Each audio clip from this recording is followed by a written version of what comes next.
I'll say that probably one of the most effective marketing pieces I've ever put together as a hard piece is my baseball card, my baseball business card. We use in our office, we use the Stonecutter's Creed. And the Stonecutter's Creed is pound the rock. You got to keep pounding the rock. Before we begin the podcast, I have a super simple ask for you. If you could subscribe to the channel, that would help us reach more business owners every single day. Thank you. Let's begin. All right, Bob, you're quite an accomplished real estate broker. Now, most of my audience is agents and other brokers like yourself. It's said that you've brokered a crazy 2,300 deals in New York. What makes you unique and allows you, compared to other brokers, to do that many deals? Well, I think one of the obvious things, and first of all, Andrew, thanks so much for having me on. One of the obvious things, I've just been around for a long time. Over time, the deals stack up. Actually, as of a couple of weeks ago, I hit 2,341 deals closed, about $22 billion of sales. And, I think it's just consistency. That aggregates to a little more than a deal a week over a 40-year stretch. And, that's something I'm proud of. But, I think the characteristics that I see in the brokers that really do the best in our business over the long term, and I'm speaking to the investment sales business.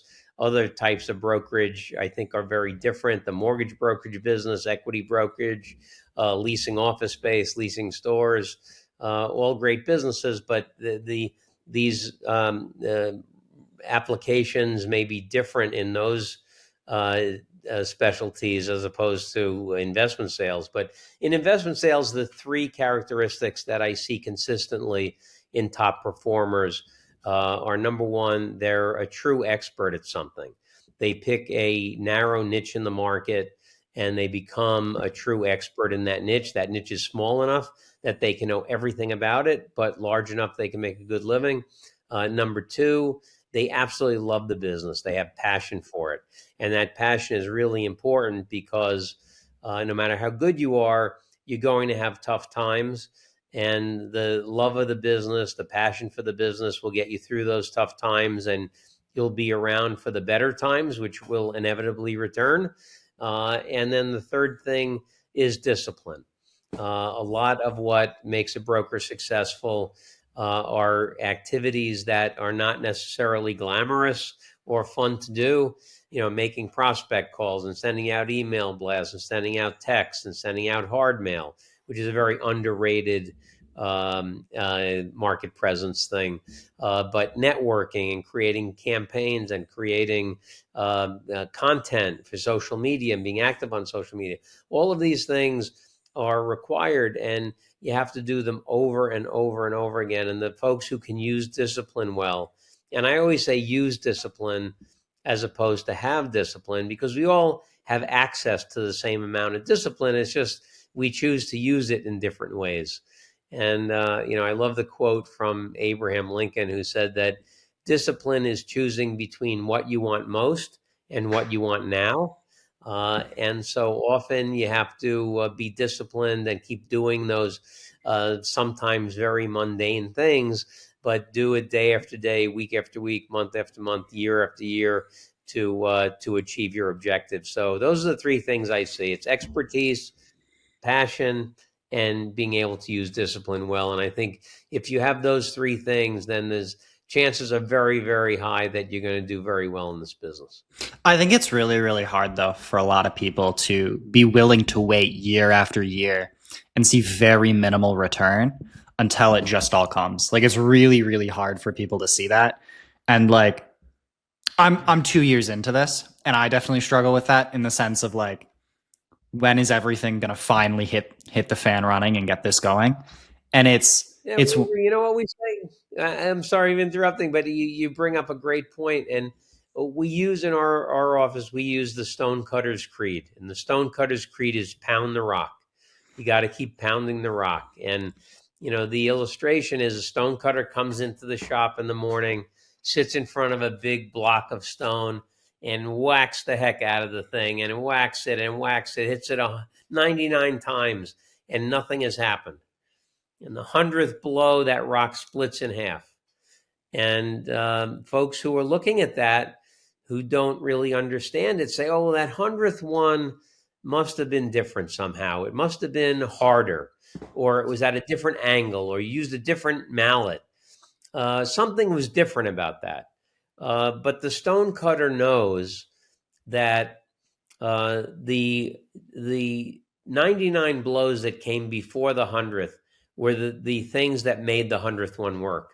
And in the same way, even though you don't see results, or you might not see results from the fundamental basic blocking and tackling activities that you're doing all the time, you may not see immediate results, but you have to believe that they are cumulative, they add up, and over time it will lead to success. You just have to have the faith in yourself, the belief that the things you're doing are the right things, and the discipline to keep doing it even when you don't see immediate results. But those are the fundamental basic things you have to do.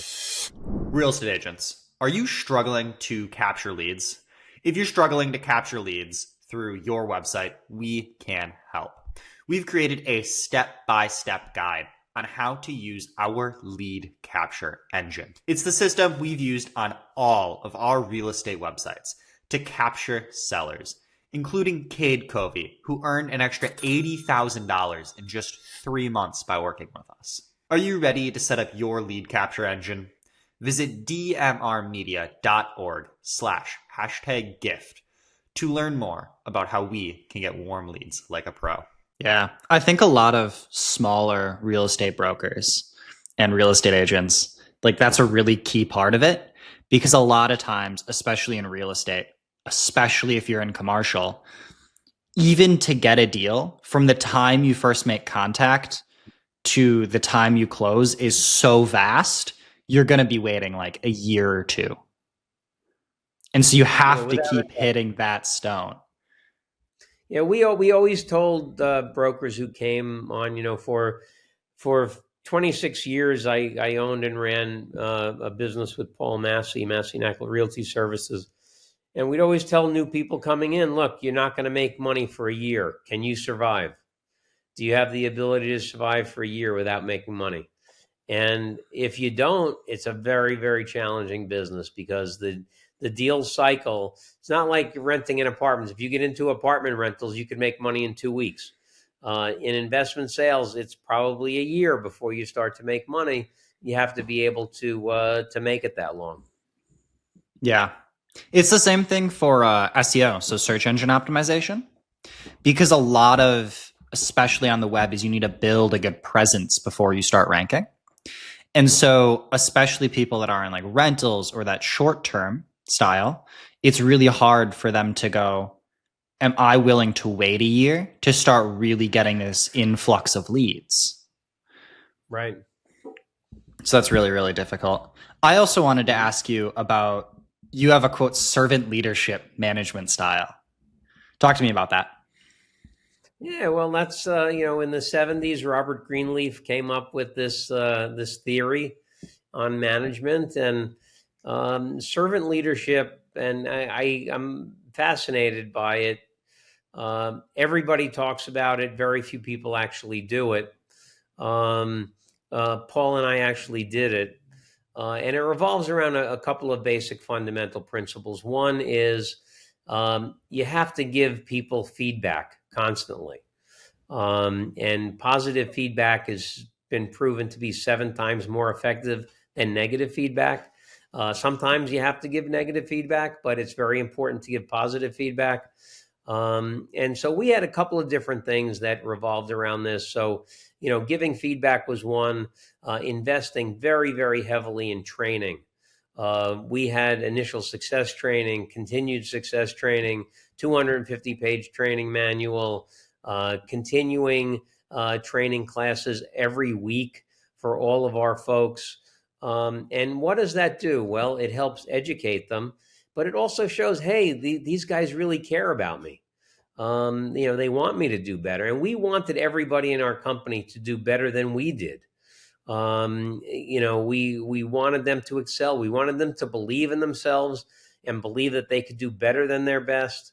And giving that feedback of showing that you appreciated what they were doing. It's interesting when you look at studies. Almost every major study on job satisfaction has shown that most people would say, "Oh, money has to be the number one thing." Money is never the number one thing on those rankings. It always comes down to feeling like what you're doing is helping the company, it's accretive to the company achieving its objectives, things like that. So, we let everybody know, and not just our top producers, but talking about people in the mailroom who stuffed mail for us. We go down and say, "Hey, really appreciate how hard you're working at what you're doing. You're doing a great job. You save us 6 cents a piece on these mailings we did." And we were sending out 3 million pieces of mail back before email became a big thing. And you would see the pride that they would take in what they were doing, and they puffed their chest out and felt so great about the fact that they were appreciated for what they did, and their work would just be so much better after that. And even with our receptionists, we'd say, "Hey, you are the first impression people have of this company when they walk through the door, and we notice you've been so nice to everybody. You greet them with a smile, you ask them if they want something to drink." And for the next 2 or 3 months, everybody that walked through that door was greeted like they were the long lost aunt or uncle. And that really makes a big difference. So I think, giving feedback, giving positive reinforcement, training, showing people you cared about them. And I think that when people believe in themselves, they are able to do great, great things. And so, the whole NaCl story is a great one. There's lots to be proud of there. From 2001 to 2014, when we sold the company, according to CoStar, the number 2 firm in terms of number of buildings sold, it sold about 1,300 properties. NaCl sold over 4,000. We sold the business in 2014 to Cushman & Wakefield for $100 million. That was a great life-changing thing for me. But the thing that I am the most proud of by far is that if you look at the investment sales business in New York City today, there are 30 firms or divisions of firms that are either owned by or run by people that learn the business at NaCl. And that is my proudest legacy of all, that we were able to fundamentally change the lives of many, many people, and produce some of the best investment sales brokers in New York City today. So, that is all the result of the servant leadership management style that we implemented. I love servant leadership as a style, just in general. So I was taught servant leadership so Boy Scouts of America has this thing called NYLT, which is National Youth Leadership Training. And when I was, I want to say 15, 16, somewhere in there, they gave us a 300-page book all about servant leadership. It didn't talk about anything else. It was just that. And the biggest takeaway from that is, if you just help others, they will help you and if you have to give them something to help you with, right? Mm-hmm. But help others help you. And I think that's the biggest thing. I love ask people if they want to drink. That one's relatively common, but it works like a charm. Mm-hmm. So talk to me about the map room as well, the NaCl Map Room. Yeah, well, NaCl Map Room came out of a frustration, actually, that I had. I sell a lot of land in New York, and land in New York is not land. We don't have rolling pastures of land, but we have a lot of older, underutilized buildings that can be knocked down to make way for new construction. And in order to figure out what a development site is worth, you need to know what the competition looks like for that new building.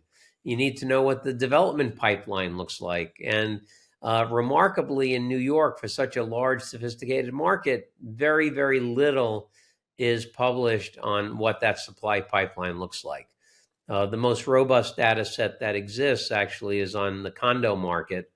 But when looking at land, you have to disaggregate it into 5 different buckets, we think: residential rental land, condo land, hotels, offices, and a miscellaneous bucket that has education and healthcare in it. And even with regard to the condo market, which is the most written about sector of those 5, company A will say, and all the residential firms produce these reports, but firm A will say there's 9,000 units in the pipeline, and firm B will say there's 6,000 units in the pipeline. And you get very frustrated. You're like, well, how many are there? If you go stand in front of a building, you can see whether it's under construction or not. So for years, I wanted to get out and actually count all the buildings under construction. During the pandemic, it was the perfect time to do it. The city was dead quiet. I took about 220 hours out in the field to highlight on a map every building that was under construction, sites that had been demolished, buildings that were obvious development opportunities, and put together this map.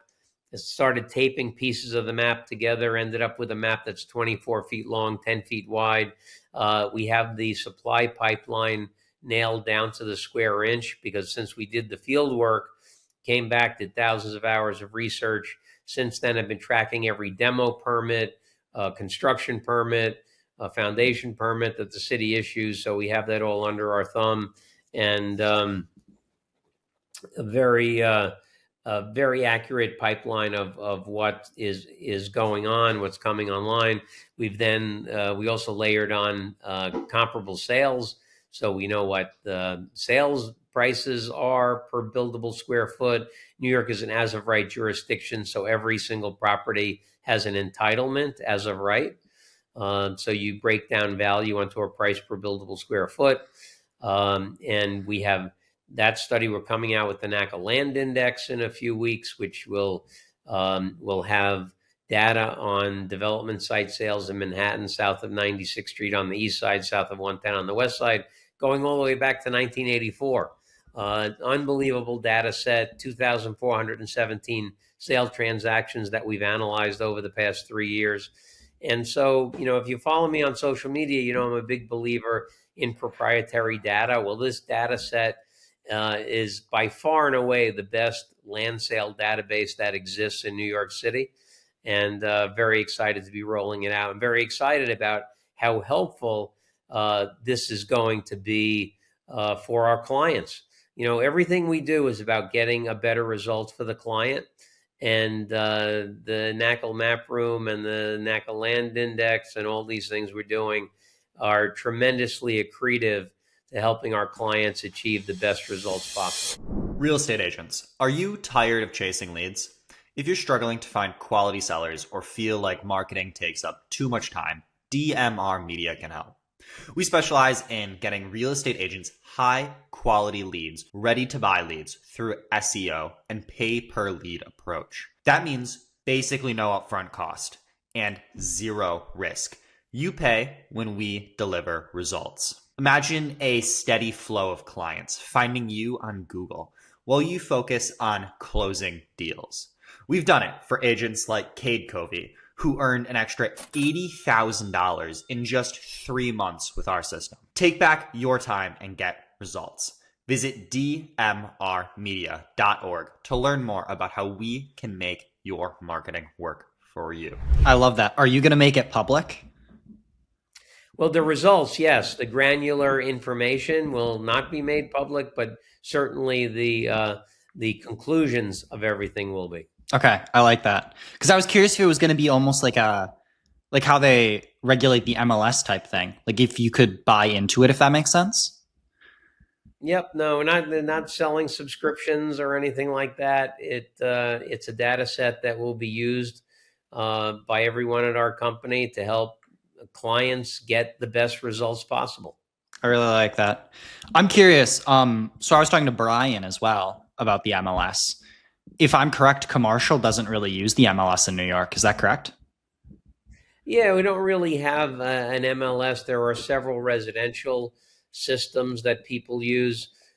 Commercial doesn't really have one, but we've always enjoyed working with other brokers. I have a mailing list of about 5,500 brokers that work on the sale of buildings, and we regularly send out mailings to those brokers to get them engaged and get them bringing buyers to our listings. Okay, interesting. I also wanted to talk marketing a lot. What are you doing for marketing that's really helping you broker this many deals? Well, marketing kind of dovetails into what I refer to as market presence. And market presence, I work with the broker coach, Rod Santamassimo at the Massimo Group. I've been working with Rod for over 12 years. And market presence is everything about marketing. And if you think about marketing, and again, if you follow me on social media, I say very frequently, it's not about who you know, it's about who knows you. So how do you get people to know you? By initiating market presence campaigns. And market presence campaigns, number one thing is making prospecting calls, making phone calls. Got to make prospecting calls, but it's sending out email blasts, sending out text blasts, sending out hard mail. Hard mail, I think, is such a great initiative, because generally, if you produce a good market report or an interesting piece of content, it will have some good shelf life when people get it, want to keep it on their desk. So hard mail is important. You have to do networking. You have to go out and meet people face to face, go to real estate events, that kind of thing. Being active on social media, I think, is getting more and more important, as every year another wave of new people get out of school and come into the business. They've been on social media their whole adult life, or since they were, in there, probably as soon as they hit 10 years old, they probably become active on social media.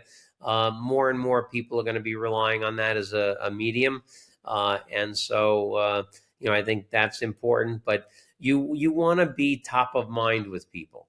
If you think about the dynamics in New York, there are, in the 4 boroughs, not including Staten Island, but in Manhattan, Brooklyn, Bronx, and Queens, there are about 176,000 investment properties. There are about 250,000 people that own those buildings. I'm a pretty good cold caller, but I can't call 250,000 people. So it's not about who you know, it's about who knows you. You have to have a good reputation in the marketplace.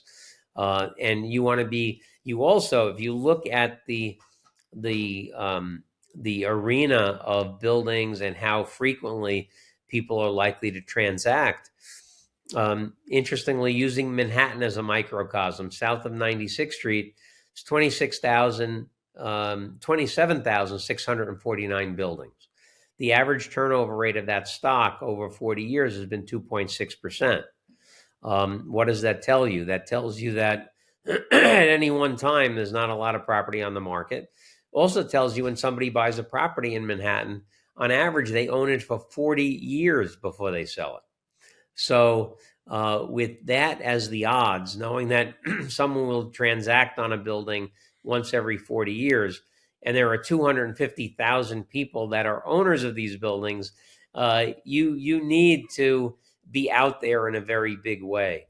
And so by being active in being on TV, doing public speaking, going to networking events, being on social media, making your calls, doing your blasts, all that kind of stuff, you need to do all of that in order to establish credibility, get people to know you, and have them think what we all want to do is be top of mind. So, people want to sell a building once every 40 years. You can't be calling them every week, but you want them to constantly think of you. You have to keep reminding them that you're there. And then when they get that call that their partner passed away, or that they lost a major tenant and they can't support the mortgage anymore, or they unfortunately going through a divorce, death, divorce, taxes, partnership disputes, those are big motivators to get people to sell. But as soon as they find out, oh, gee, my partner just passed away, I have to sell the building, what do I do? Oh, let me call Bob. Right, that's what you want to be top of mind with everybody. And by having a robust marketing campaign, it makes you top of mind with everyone. I agree. I 100% agree. I know one of the things that some of the agents near me have been playing around with is actually doing a yearly party. Have you ever thought about doing like a party for all of your past clients? Yeah, well, we do a lot of different types of things. I'm doing the Bob Knakal show now, which we have it's a podcast basically with a live studio audience, networking cocktail party afterwards. We just shot an episode last week, had 150 people there. Many of those were old clients. I host with the strip mall guy, Don Tepman, a social media event in the city where last year we had 200 people. This year, I think we may be stepping that up to 250 or 300. So constantly doing things to stay in front of the client base. Okay, that makes sense. That makes sense. What's your number one highest leverage, or do you not know? My number one highest what? Highest leverage in marketing. So like postcards, emails, text. What do you think is the highest leverage? I think it depends. I don't know. The interesting thing with all of these activities, I always try to look at what the ROI is on each.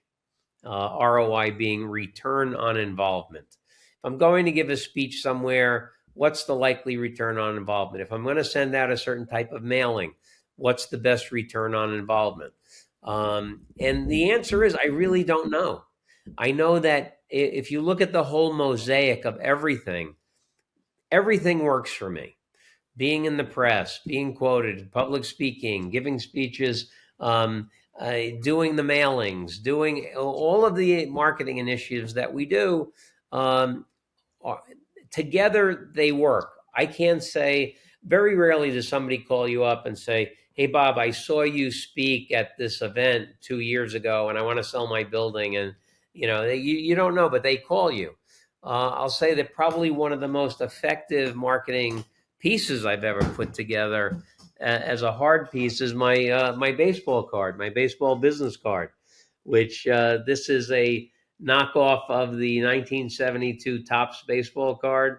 And on the back, I have all of my statistics showing year by year all the sales and everything. And this is printed on heavy cardboard. And I have to say, I bring these anytime I go to a networking event, anytime I speak in public. I probably autographed 25,000 of those things over the years. This is baseball card number 4, actually. And so that's a great piece because it has shelf life. And something else, like I did this Post-it cube, and this was from the old days. I still have a lot of these left over. The Massey NaCl cube got the logo on it. Hey, if you want to sell, give Bob a call. There's my cell number, and this will stay on somebody's desk for a couple of months. So things like that to be constantly top of mind with people. That's what you want. And recently I put together a big book of my development site sales. As I said, I sell a lot of development sites. 250 pages of information on development sites I've sold. And let me see if I have one around here somewhere.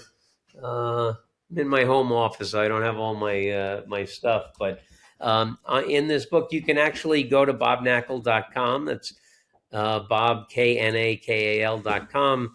Go to close transactions and click on development sites. And you'll see this 250-page book that has before and after pictures of the development site, a little write-up on the transaction, the sale price, a testimonial from the client. And I've sent out, I think I've printed something like 7,000 or 8,000 of these 250-page hardbound books, oversized. It's a coffee table book.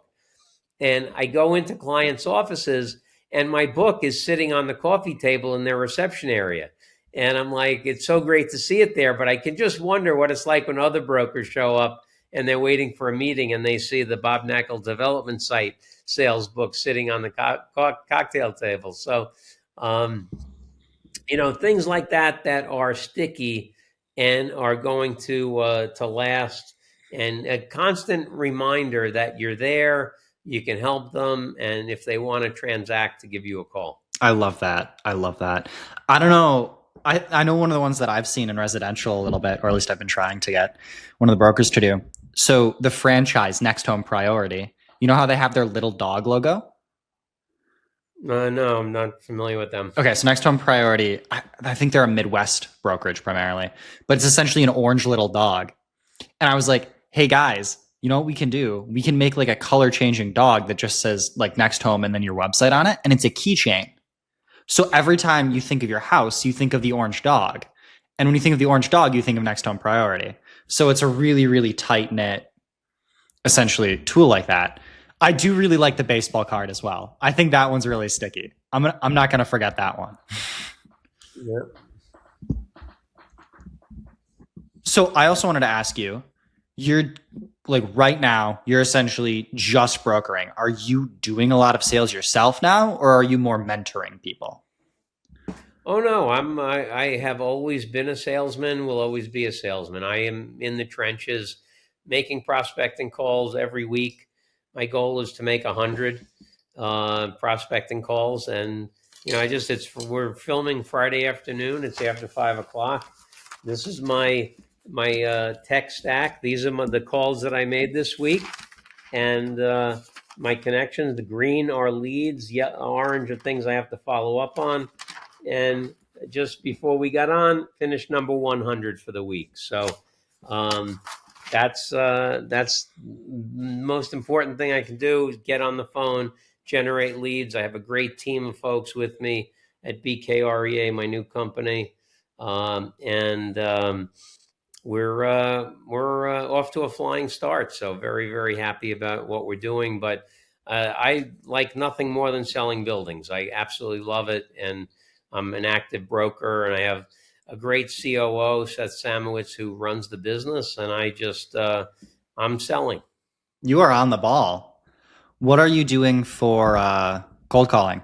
So do you have a script, or are you just kind of seasoned in it now? No, it depends. I call, I'm always very up on market trends. And, whenever you're making prospecting calls, it's always important to offer something of value to the person you're calling. So I'll give them the recent trends we're seeing in the market, recent transaction that just happened that might be interesting, something that will, potentially impact the value of their property. Most property owners are very interested in that kind of information. So constantly offering things that I think the owner will find of value. And, that's the best way to start a call. Yeah, I agree. Do you know what Loom videos are? No. Okay, so Loom video is essentially like this screen recording, but it has your face at the bottom, and you can send it in emails and stuff. So I found that's a really easy way to add value in like an email, for example. But I don't know how scalable it is for real estate. Because if you're doing 100 a week and then you have to record like 100 3-minute videos, right? That's 5 hours right there of just video recording. So I don't know how scalable that is. Have you ever tried something like that? No, I don't. I'm not following. The video is like instead of making a call, you send them a video. Yeah, exactly like that. Because a lot of times you run into async issues of like you're available now, but not available when they're available. So you can do it async. Well, look, I think you have to use AI. You can't make a separate video for everyone. But there's technology now. We use technology where you could do a video, and you could click on the video, and it'll look at me saying, "Hey, Andrew, it's Bob. Just wanted to let you know about 123 Main Street just sold. It's a great sale for the marketplace. If you'd like to hear more about it, give me a call anytime. Here's my number."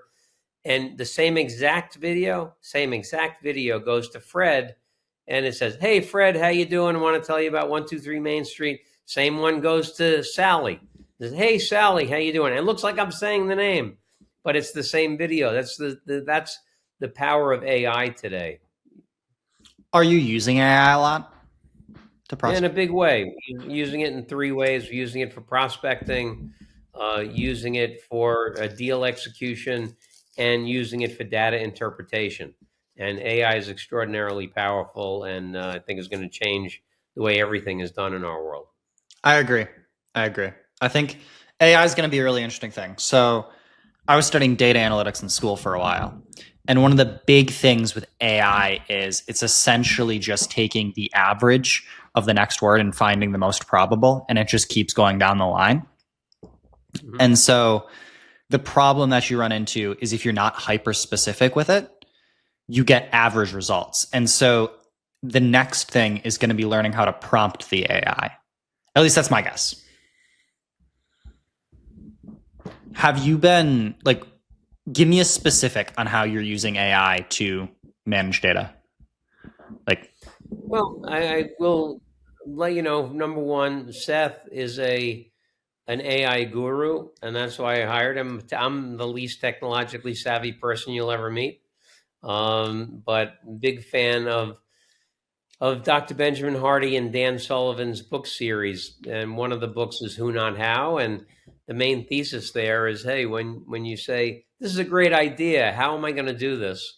You're asking the wrong question. It should be, this is a great idea. Who am I going to get to do this for me? And so when it comes to tech stuff, I have Seth do all that. I know one of the great ways that we're using AI is in the data interpretation. I mentioned the NaCl Land Index. We have 5 averages per year over 40 years for each of the 5 different property types.